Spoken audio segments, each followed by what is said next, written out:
Companheiros e companheiras, boa tarde. É com muita alegria que mais uma vez nós, professores e professoras de Paraipaba, estamos aqui com vocês para somar nessa luta, para debater nessa luta e avançar na perspectiva da vitória do movimento da nossa categoria.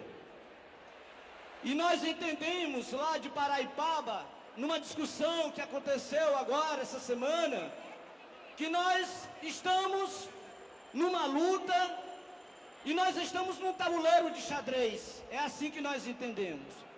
E que o governo está usando a sua estratégia, que nós já conhecemos, por meio da repressão, por meio das instituições repressoras e jurídicas do nosso Estado.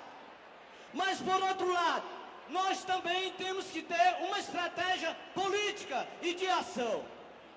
E é pensando nisso, pensando hoje nas condições e na realidade que está sendo colocada para o nosso movimento, nós, os professores de Paraipaba, entendemos que é importante, nesse momento, repensarmos a maneira e a estratégia de avançarmos nessa luta.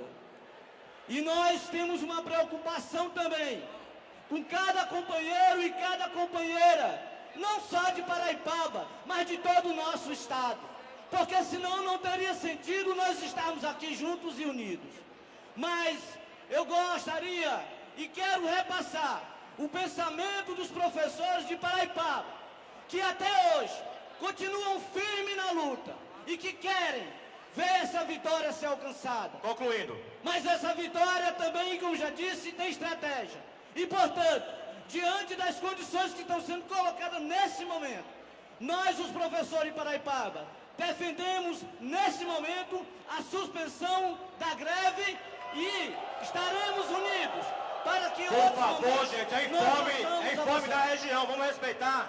É importante que cada companheiro respeite o posicionamento. A posição informe do professor de lá. Os mesmos professores de Paraipaba são os mesmos professores daqui de todo o Estado e, portanto, merecem respeito. Esse é o nosso posicionamento. Ok, Vamos tempo. continuar na luta. Nosso obrigado. Tempo, 2 minutos e 4 segundos.